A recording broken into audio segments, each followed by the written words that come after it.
Well, WrestleMania is about 10 days away, and Monday Night Raw attempted to improve upon SmackDown a little bit. And CM Punk, well, he opened the show delivering a vintage CM Punk pipe bomb, and we are going to break it all down. Hey, guys, welcome to the WWE Monday Night Raw recap show. I am Mike, joined by Mr. Sean O'Neill and Mr. T. Reese. And fellas, did CM Punk do enough in his pipe bomb to, I don't know, recover from all of the damage that occurred from SmackDown on Friday and some of the epic epic rants that we had going on? Go ahead, Sean. I'm very curious to see now that it seems like, because this pipe bomb definitely felt more scripted than his original pipe bomb.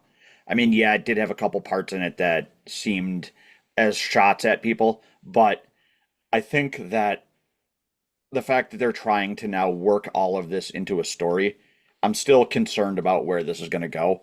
But I don't know. I honestly don't know. It's a tough spot to be in as a fan. Well, from what I heard today in reports, creative gave him points to say, but didn't write a script for him. I heard that They as well. told him just let it roll, and that's what he did. And I mean, there's nothing he said in there that was a lie, right? Yeah. Everything he said made sense. I mean, even if he's talking about Roman Reigns, part-time wrestling that he does. I agree with the whole Roman Reigns thing, that whole part-time wrestling thing.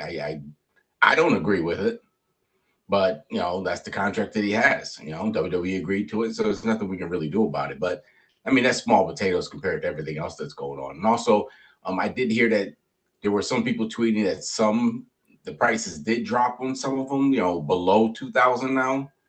So, in the end, TKO is all about making money. That's all they seem to care about, and they're kind of ruining the product because of that. But I mean, CM Punk said what we were all thinking. That's pretty much what he did. I mean, whether you hate him or like him, he does say what's on his mind, and he can care less about if anybody cares or not. Even the Vince McMahon stuff. And I think the Vince McMahon stuff was due to they knew those messages were getting tweeted out, and it helps further distance WWE from Vince McMahon, and almost kind of supporting Triple H and what he was saying on there. The stuff about the ticket prices is interesting because you're right. There's a lot of reports out now that allegedly after WrestleMania, between like now and or WrestleMania and SummerSlam, the ticket prices are going to get dropped like quite a bit, especially for the PLEs. So, I gotta think that like with the fact that WrestleMania is not sold out, and like let's be honest, I ranted pretty heavy on this, so I'm gonna try and like keep it a little bit cooler this time around. Cooler heads will prevail here a little bit, I promise. But I mean, the ticket prices were ridiculous, right? I mean, our one subscriber here, who always comments on our videos. Thank you so much, by the way, for that.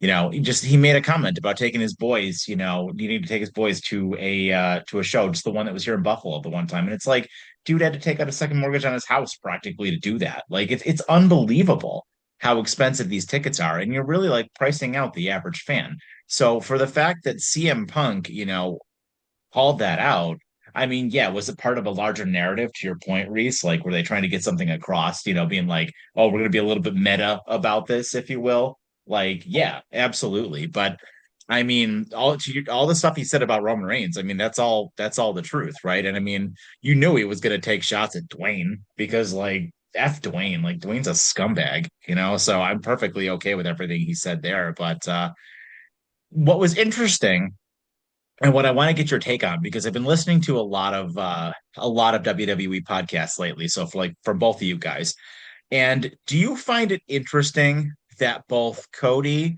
and Punk, who in my opinion, of everybody on the roster besides Roman, are completely untouchable?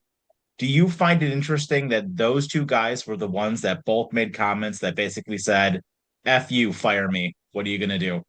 I love it. Because they both said it. Cody said it, and Punk basically said it. Yeah, I mean, what are you going to do? Fire two of your your two champions, the top of your card basically. That's a terrible look, and it kind of puts TKO in a tough spot as far as what they can do about it. And from what I understand, a lot of backstage is behind them on this. So I don't know if there's going to be some sort of like employee uprising there, but it's causing a lot of locker room we'll call it discussion from what I've heard. Well, I mean, it's not just the fact that your two, well, two of your top billing wrestlers. It's also the fact of they're the best two to speak on the fact because they were already fired before. Yeah. So they have no fear of falling back off of off the train again because they've been out of the train before. So for them, they've made enough money. They can care less. Roman Reigns is going to keep riding. He's not. He's going to be a company guy just because He's the highest paid guy in the roster. I mean, he's getting his movie deals. He's getting the stuff outside of wrestling that a lot of the other wrestlers don't have right now. So I mean, they were probably the best two people to say anything about any of this, quite frankly. I mean, Roman and Rollins, like to your point, are like super company guys, right? Like they're never going to say anything. They're going to be there until the day they die. They will never go to WCW. But like Punk and Cody were in WCW. And by the way, if you're new to our channel, it's a running joke. We say WCW when we mean AEW. But with that said, you're right. Like I think those two, Roman and Rollins would probably be the top of the untouchable list just because they're WWE born and bred. Yeah. But I mean, Cody and Punk got to be right there, right? With like how high they are in the card and how they're presented. So I think the fact that they like just said that, I mean, well, like I said before, maybe a little meta, definitely to your point, Reese, a shot at TKO. Like absolutely a shot at TKO. Yep. And that's who they're putting their money on. Don't forget they're the front page of the billing for WrestleMania. Yeah. So when you have those two guys speaking out, we'll see. I mean, only time will tell. We got 10 days to see what kind of changes, if they do make any changes by the time Mania kicks off. Yeah. Sean, anything? No, you guys basically covered everything. I mean, like you said, both Cody and Punk have been everywhere else besides WWE, and they have no fear of being fired. And I think, like I said, it puts the onus on TKO to either figure their shit out or do something. Yeah. There. So let's get into the show a little bit. Obviously, as we mentioned, Punk opened up the show with that shoot, right? And I mean, it definitely made Raw a lot more newsworthy than it normally was. And we're gonna touch on some news bits kind of as we go here.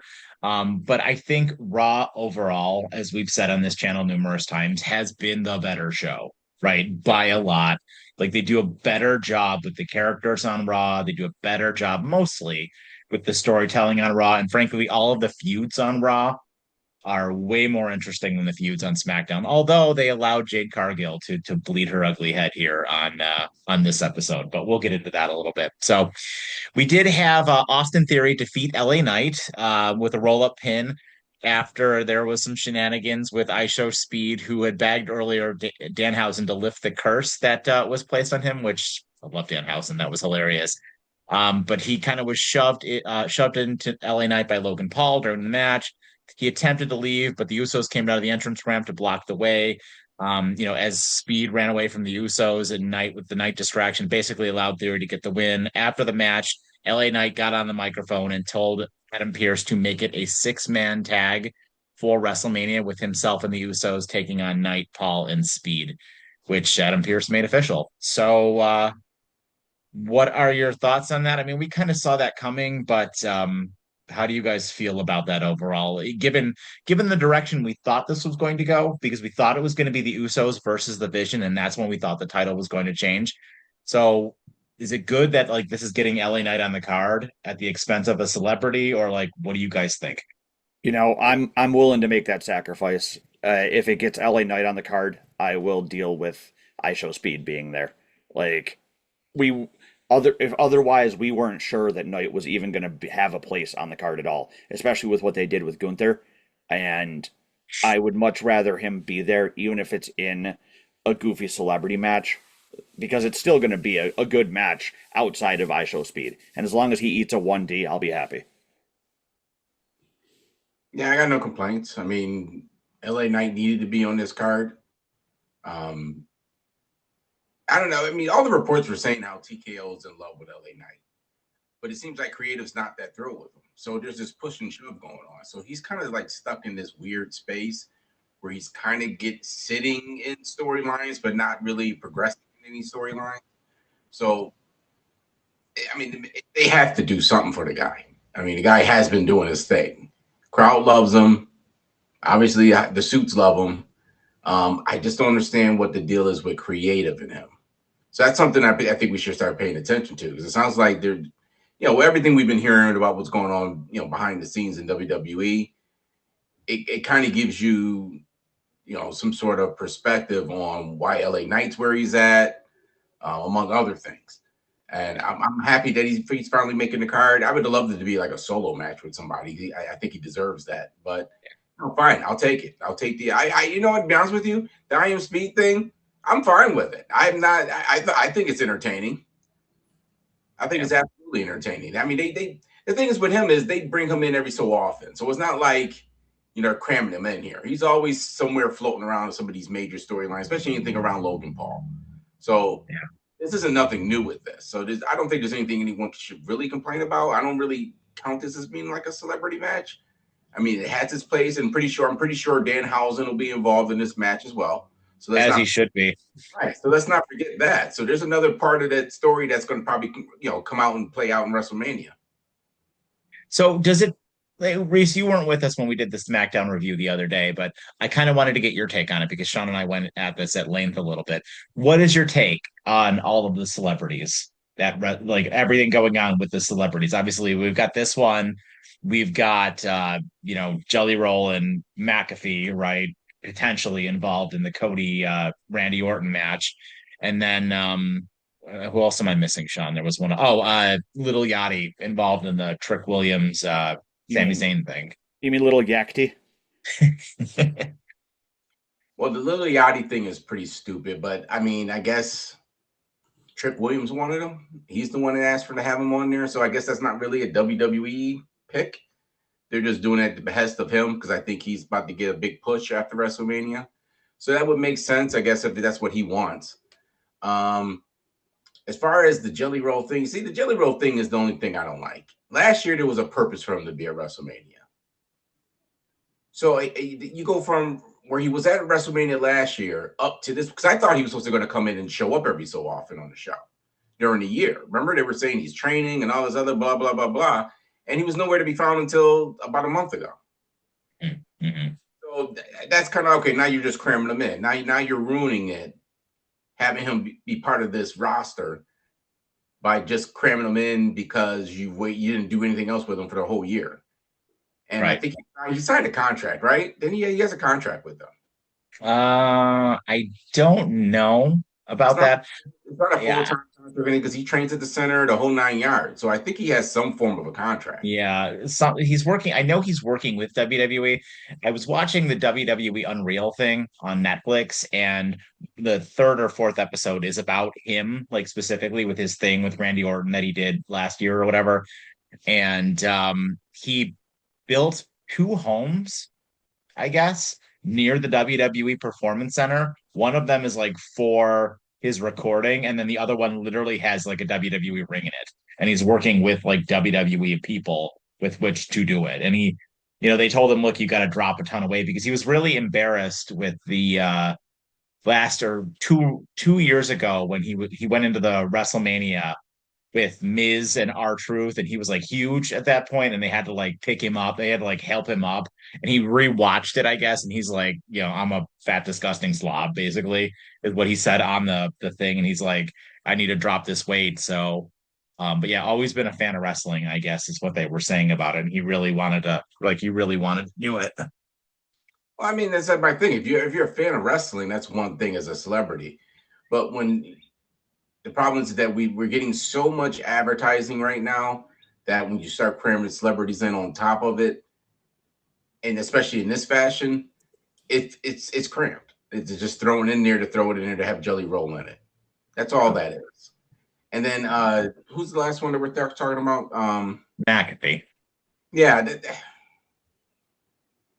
Okay. Here we go. This is where you find this is the behind the scenes stuff that I was talking about earlier. This is the BS that we're talking about. You have like almost like a civil war going on backstage between the creative team and TKO. Now here's the problem. The creative team can act like victims, but we've been having problems with the creative team this entire year. Yeah. So let's call a buck a buck. The only reason TKO is jumping in, which they shouldn't be, but the only reason TKO is jumping is because creative has screwed up so many things this year. I mean, so many storylines have been screwed up. So many wrestlers have been screwed up because they're all over the place right now.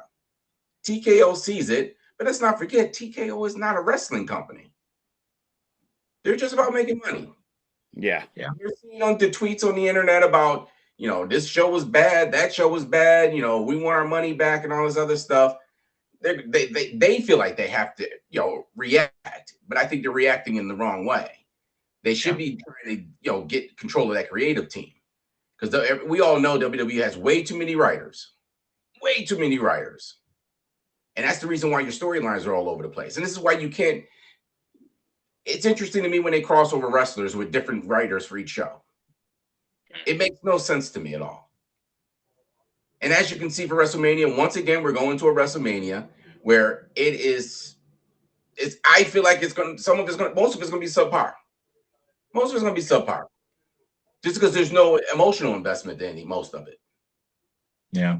I mean, you're absolutely right. I was talking to my my younger brother today about it, and it was like, while I am very much looking forward to most of the matches because the matches are going to be excellent, the story going into about 90% of the matches is garbage. I only care about maybe 2 or 3 of them, truthfully. Well, that is nothing on the wrestlers because the wrestling at WrestleMania is probably going to be awesome.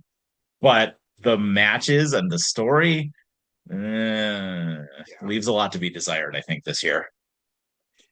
Yeah, no, this is definitely going to be a year where the content of the matches is better than the story of the matches. Frazier, down goes Frazier. Lost my camera.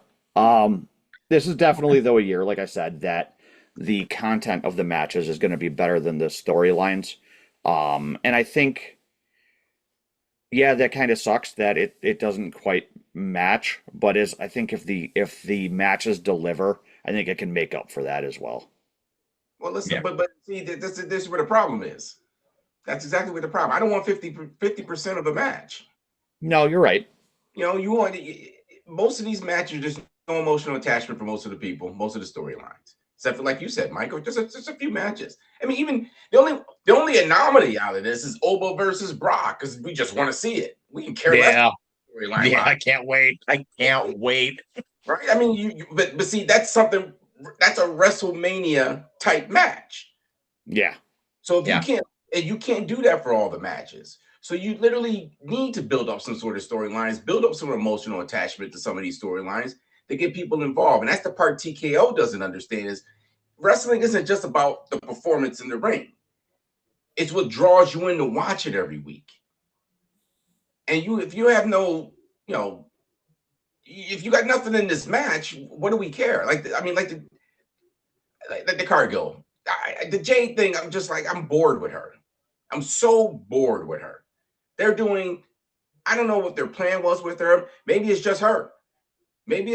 Because she doesn't bring any personality, zero personality. I don't know what's going on with Sean, ladies and gentlemen, but apparently he's having some technical difficulties. Are we good? Are we good, buddy? You can keep talking. Well, I mean, it's becoming a distraction now. Well, you're a distraction. He's getting a workout in. He's holding up the camera the whole time. He's doing this. Just keeping those arms forward, baby. But the way they're treating Oba Femi, is how they should have treated Jade. Yeah. Yep. That's exactly how they should have treated her. But they got to bring her in too. I'm looking at her. I'm like, what are you wearing to the to the ring right now? Yeah, Considering what you're the hell was that? involved in this match, it looked so ridiculous. Like a clown was in the ring with that stupid fur thing around her body. I'm like, what are we watching right now? What are we watching right now? Yeah. I mean, no, it was not yeah, it was not the best. That's definitely going to fall into the bad category when we get to that a little bit. Here, let's not forget something. The biggest thing is the way that match ended removed EO from WrestleMania.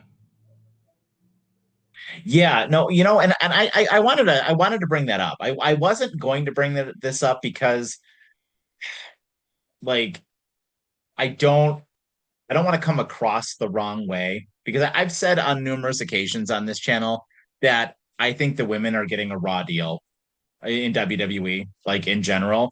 And I don't blame the women, I blame creative.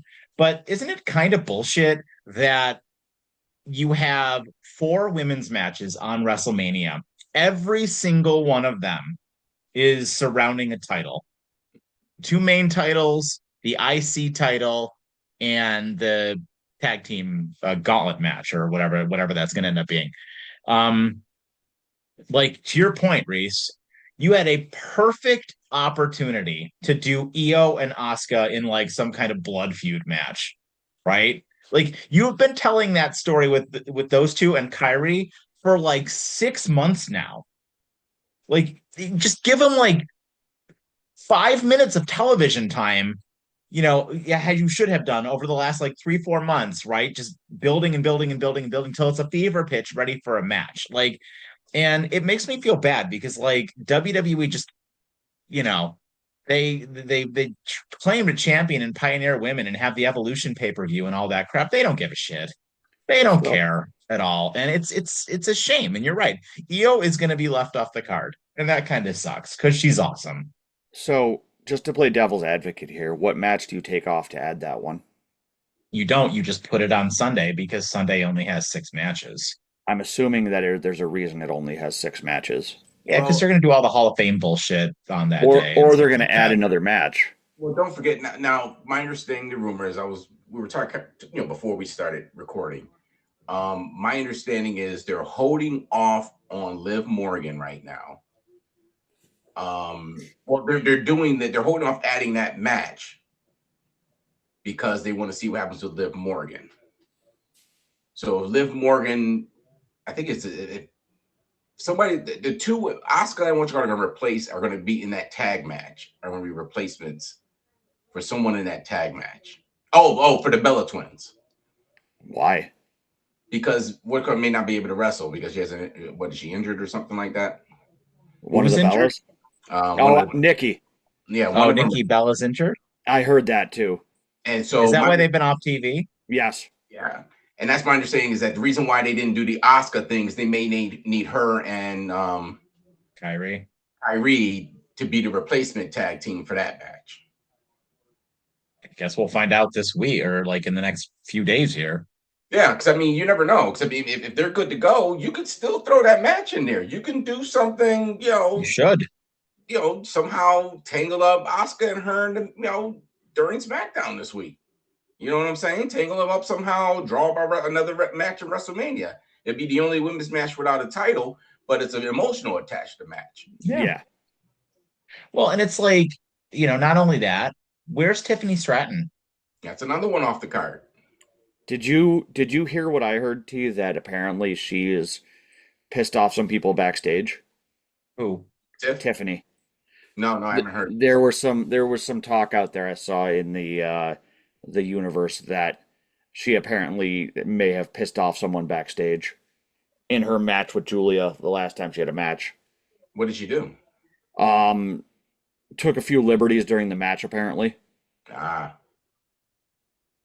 may have to watch that back again. They usually get over that kind of stuff pretty quick. It's just it's so interesting though. Like, right? Like Io and Tiffany were champions last year going into Mania. And now neither one of them is potentially going to be on the card. Yep. And again, that goes back to the creative situation and why TKO's putting their fingers all in the middle of it. Because I mean, it's in disarray right now. The It's in. problem is TKO doesn't know what they're doing, so they're just throwing darts at a wall to Yeah. see what sticks, and adding things like Pat McAfee randomly to a feud aren't solving the problem. They're just pissing everybody else off more. Yep. Yeah, no, I'm with you there. Like I said, they're not a wrestling company. They No, don't. they're They just they're know they're about. agents. I Yeah, mean, they just know about putting on the show and making money. They yeah, can care less about the fans. They just want to get the money out of the fans. yeah.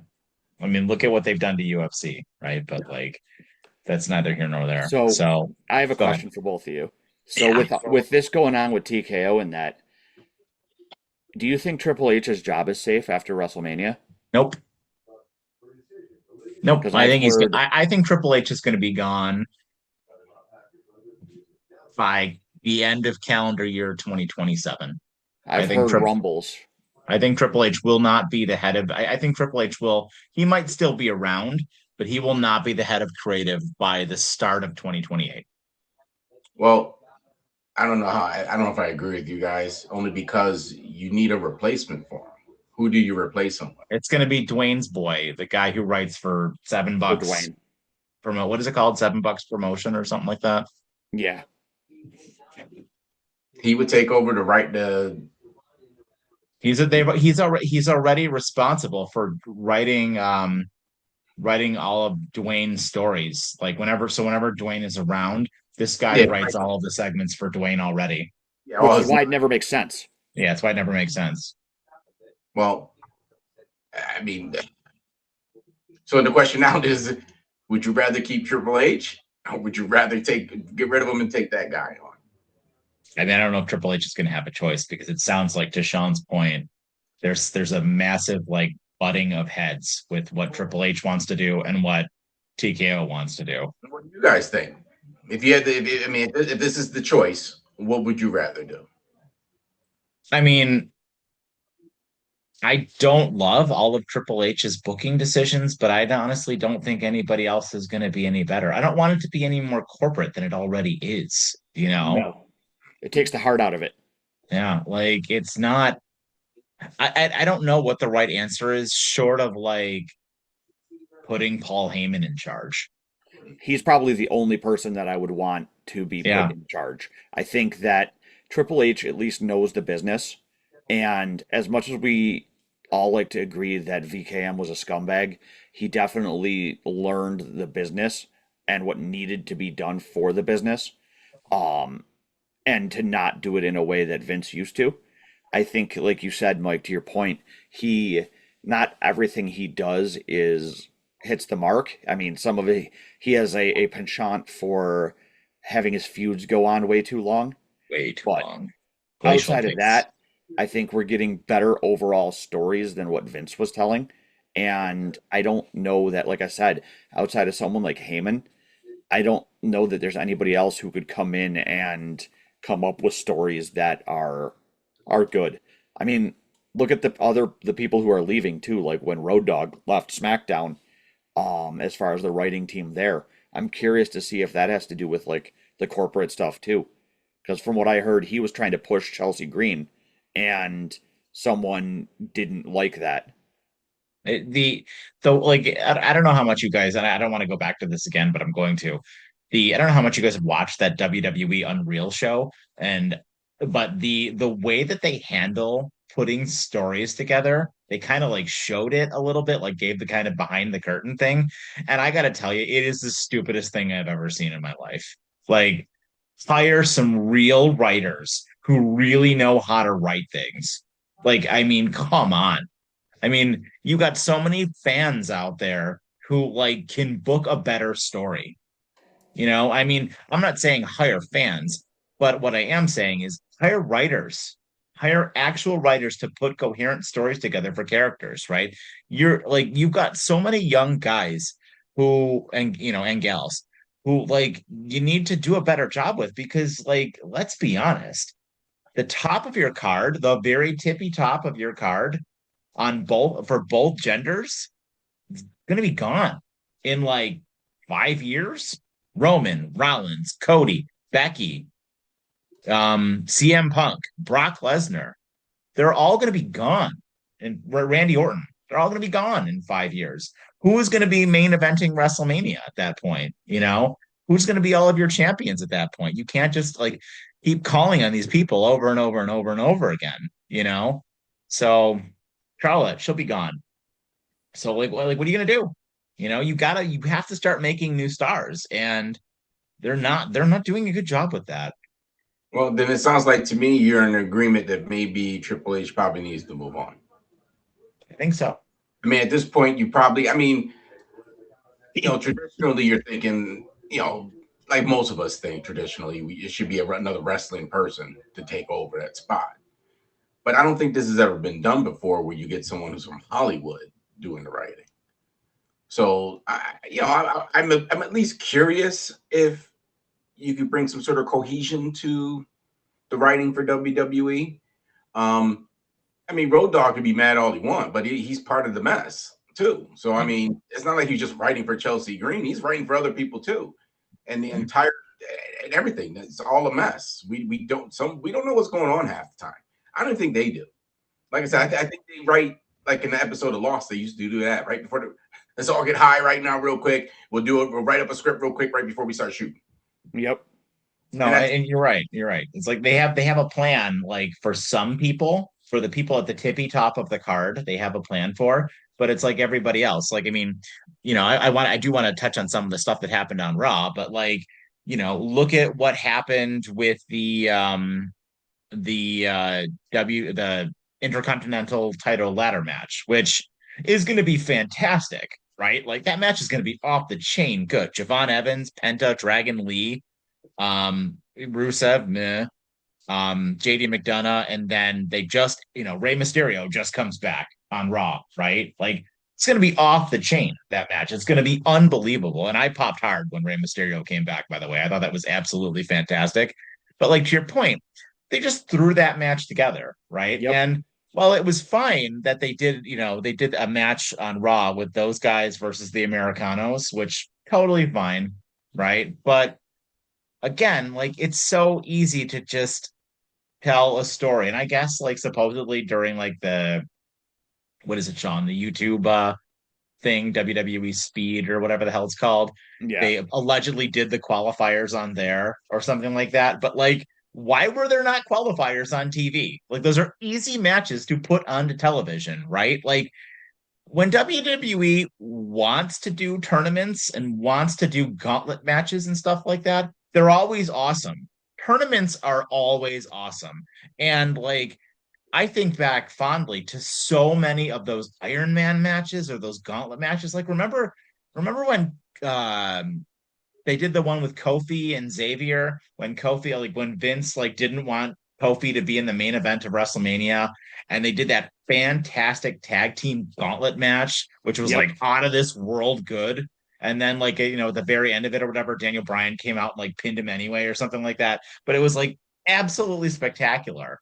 And then they made a star out of Kofi, right? And they did another one a few years before that with Seth Rollins and like totally got him over too. And it was like absolutely awesome.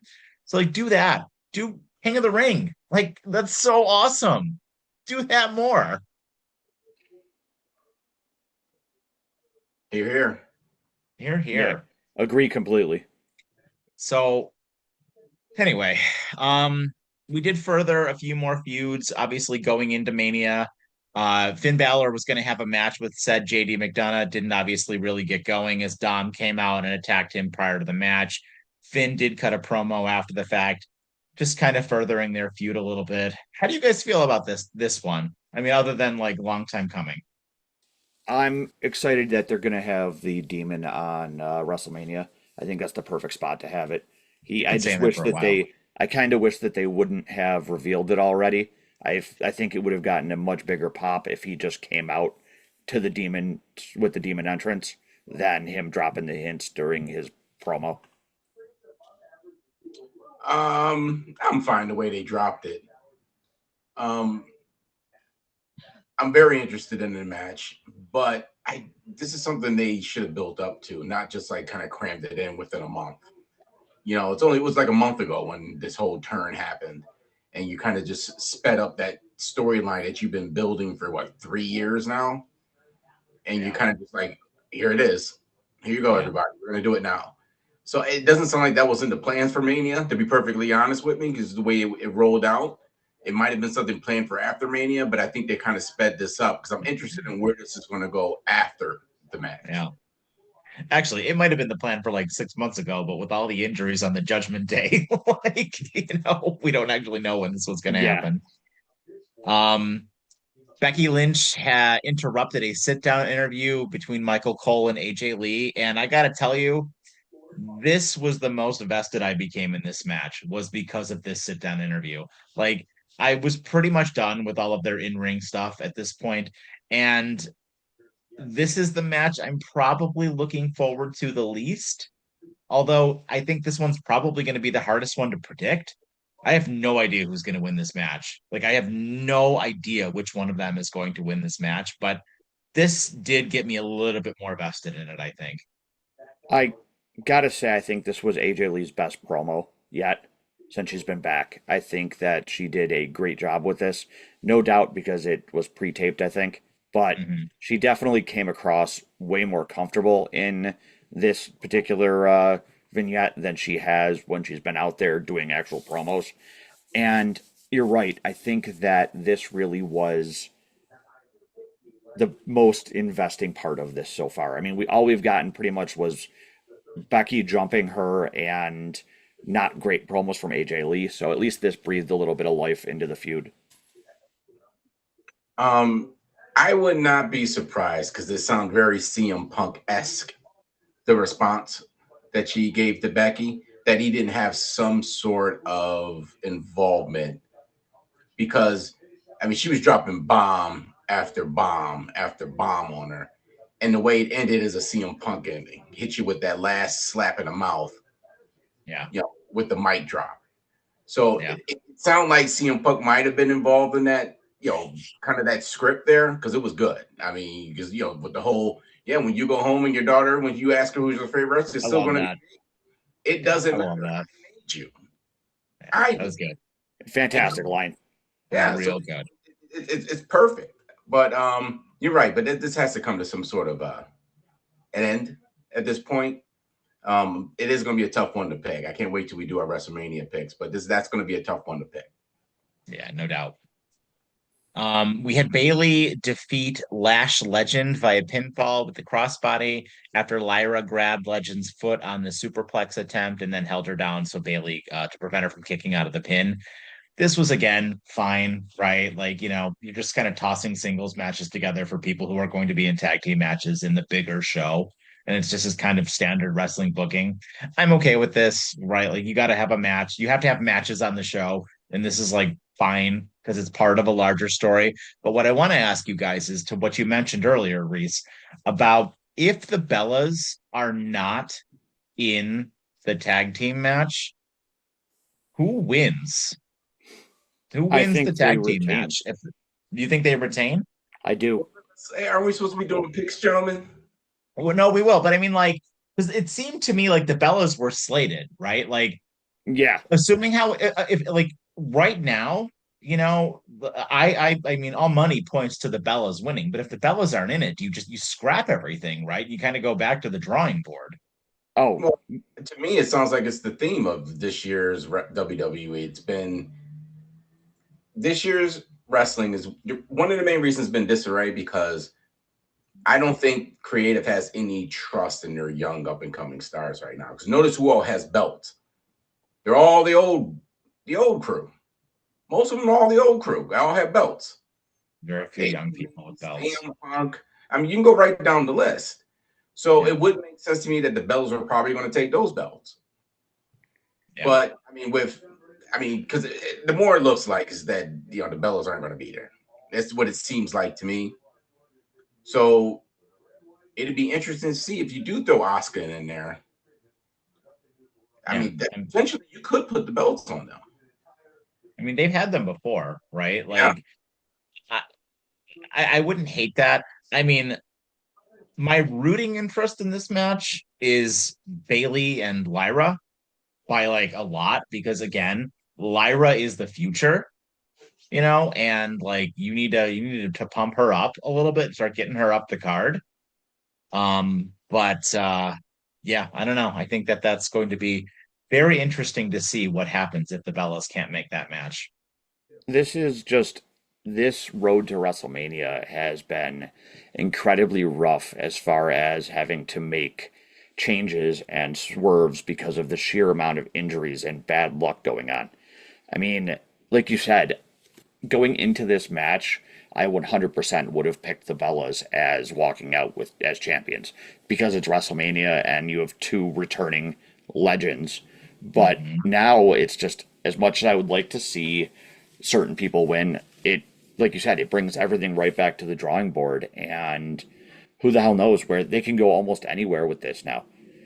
I feel like they should pick whichever team makes for the smartest future storytelling. Yeah, yeah.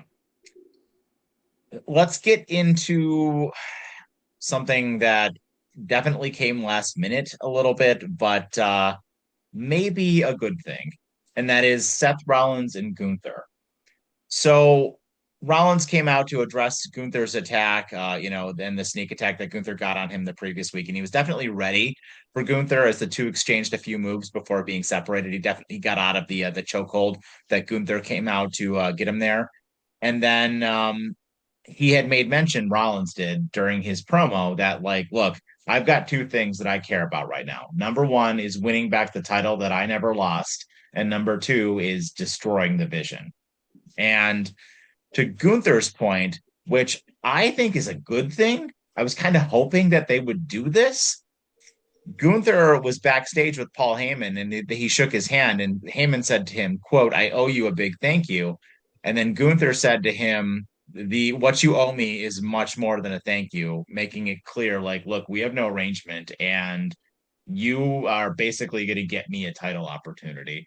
So this match has almost become an impromptu number one contenders match, and or if it's not a title opportunity, it's Brock at SummerSlam. Yep, that's what I think it is. I think the thing with Heyman and Gunther is to set up the retirement match for Brock at SummerSlam. I think it's the perfect segue, the perfect lead into it, and I think that that is a great way to go. And it lets you start your storytelling for that and start building up for it the minute Mania ends. Mm-hmm. Yeah, I mean it's possible. I mean they that's the announcement for this year. This is Brock's last run, so I can see them lining that up. I mean, it's not SummerSlam is not that far away, so yeah, I mean, it's one of the few things that would make sense in the creative writing this time around. Yeah. I And mean, remember we then were complaining about it. We are like, why is Gunther getting involved in all this? This doesn't make any sense. So now you tie it all in together. Now you got one. Now you got a universe surrounded between Seth, Division, yeah, and now you got Gunther, who's another branch of that storyline. yeah. I'm gonna save the rest of my thoughts on this match for our predictions because I have thoughts on this match and I want to talk about, but we'll get into those when we do predictions. So, also the Gunther thing. Apparently, the other reason why they're going with Gunther and Seth is because Mysterio told him he didn't want to do a retirement angle with Gunther. He wants to do it with Dominic. That makes sense. Yeah, That makes a yeah. lot of sense. It has to. I mean, they talk about a long running storyline. That is the absolute longest storyline that's being ran in WWE because they rarely cross paths. Yeah. So we wanted to mention about Stephanie and Liv and Roxanne as well. So there was a backstage segment right before the main event where Liv and Roxanne were, talking to each other backstage. Stephanie comes in out of nowhere, tosses Liv into Roxanne, and they headbutt. Roxanne goes down. I guess she had to go into concussion protocol. Both of them. And then she cracked Liv into like a television monitor and they showed pictures of Liv after the fact, and she had like a big old goose egg like on her head. So yeah, that was bad. That was real bad. I mean, I hope everybody's okay, but yikes. You're gonna call Ventura out for that one. That was sloppy. That was I think the dub, the headbutts, is what did it. I think that was a straight up accident, and I'm pretty sure that's where the two goose eggs come from. I don't think it was the TV part, even though that one looked nasty. I think it was more so going head to head between Roxanne and Liv, and that looked like it was just a mistake. no, it was the headbutt. I mean, they said it was headbutt. They both were in concussion protocol. Yeah, I don't think it was anything intentional by Vicar, or I think it was just bad luck. Well, I think that there's something going on behind the scenes between them two because they're behind the scenes, brawls are looking a little rough. I mean, don't look like either one of them really looking out for each other as far as safety. Oh yeah, it's getting testy. It's definitely getting receipts being given. Mm-hmm, mm-hmm. Yeah, it's going into that work shoot category a little bit. It kind of feels like Charlotte and Tiffany a little bit last year, except not as like Vocal. Yeah, not as vocal. Because you got someone who doesn't really speak English all that well, so that kind of takes away from that. But just from their actions, whenever they do these scenes whenever they do these in the locker room scenes, yeah, I mean they're looking pretty rough. I mean, even when he threw her into that TV, I'm like, damn, there wasn't even no give on that. She literally threw her into that TV. You could definitely feel the dislike between the two of them. Oh, no doubt, no doubt. So we talked about Jade, we talked about Rey Mysterio. Let's get to the best thing every week for the last 3 weeks, and it is Brock Lesnar and Oba Femi. And I can't believe I'm saying that in the year of our TKO 2026. I love this Brock Lesnar Oba Femi thing. I cannot wait for this match, and so help me God if they screw this up. If they screw this match up at WrestleMania, we're done. We are not this channel is over with. We are not doing this anymore. I'm done. But this was just awesome. This whole thing, every single week that they've been doing with this is fantastic. And Oba Femi, I mean, he'll probably win his share of titles over the next 15 years or whatever.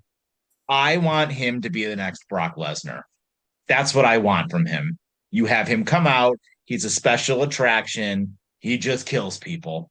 That's all he does. He just picks them up 10 feet in the air and power bombs them and just does that. And he needs to, after he's done destroying Brock, I want him to do that to Roman Reigns or something totally ridiculous. I want him to just absolutely murder somebody.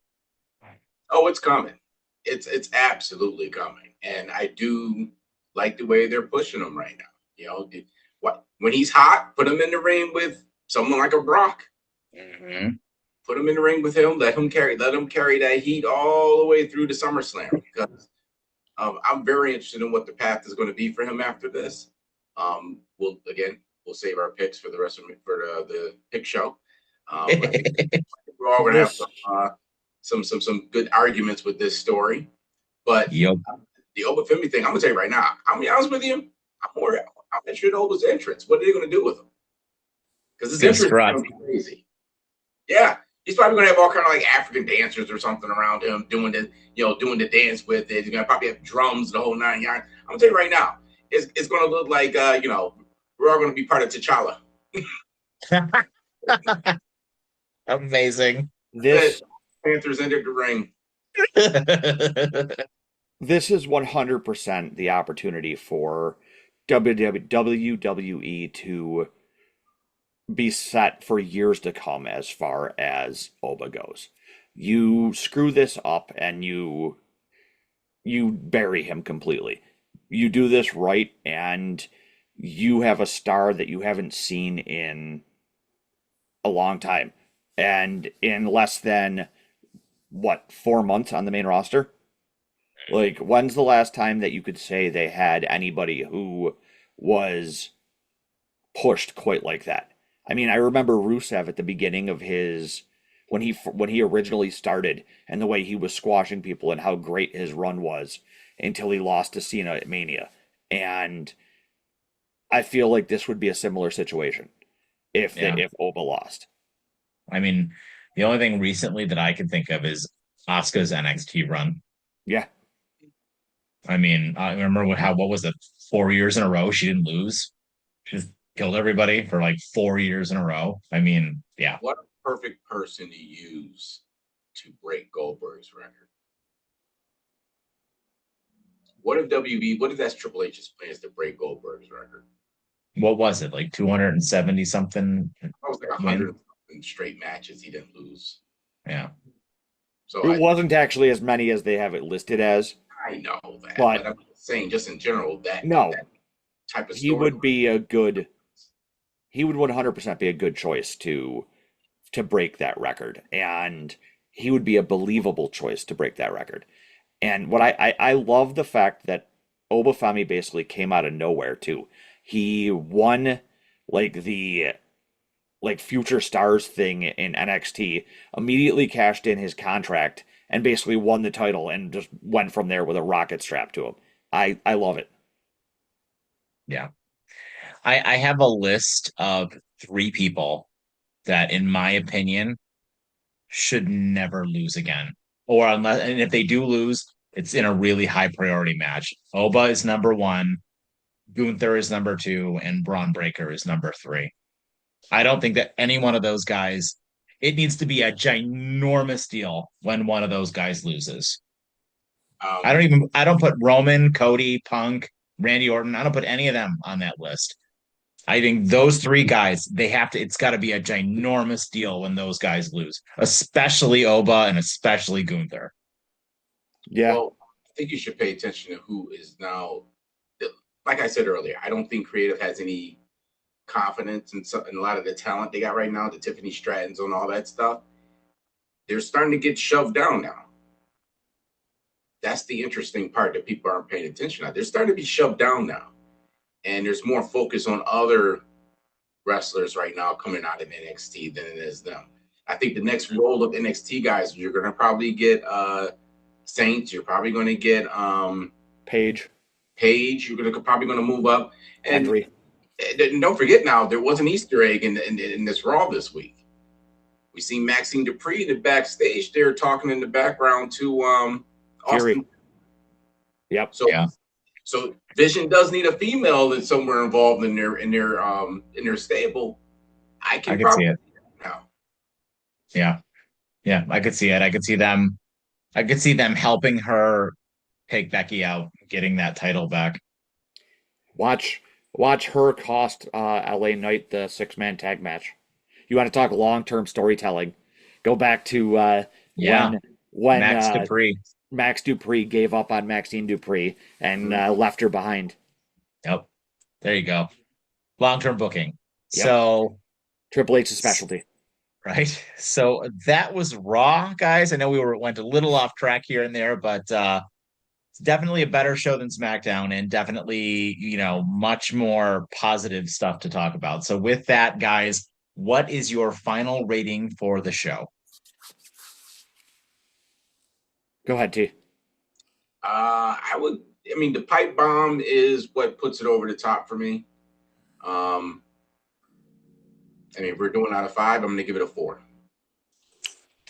I like it. So I agree with T. I think this continues the run of Raws being significantly better than SmackDown's on this road to WrestleMania, and especially after the dumpster fire that was last week's SmackDown. This one completely left it in the dust, and I think it did enough of moving storylines forward. And as we're basically 10 days out now from Mania, I think that is probably the biggest thing you can do is just make your last minute adjustments to the Mania storylines and keep telling a good story. And I'm going from there. Rating? I said I agreed with T at 4. Oh, 4. Okay. Yeah. Yeah, I agree with both of you. I think I agree with everything you said. I think the pipe bomb was great. And I think that, Raw has just been consistently better. I don't know if they're going to be able to turn around the Pat McAfee stuff from SmackDown. I don't think that they are. And it really disappoints me that the Cody Randy match is just probably going to be a dumpster fire. And I really truthfully hope that it just kind of ends. And I don't know, maybe they'll surprise us. Maybe something will happen. Maybe somebody else will come out and save it. Maybe it'll be Kevin Owens. Who knows? Right? Maybe Randy will get a stable and we can find a way to make this better because I gotta have hope in my mind that they heard all of the backlash from that, right? I mean, I don't know if they're going to react to it or not, but we'll see. So with that, my final rating for the show is a Nepo baby who ate dog food for a weird old man out of 5. So that is our show, guys. Thank you so much, as always, for joining us. Leave your comments down below. Let us know what you thought of Raw, and if you're feeling a little bit better about the road to WrestleMania. So with that, I've been Mike, joined by Mr. T. Reese and Mr. Sean O'Neill. Have yourselves a fantastic evening, and take care.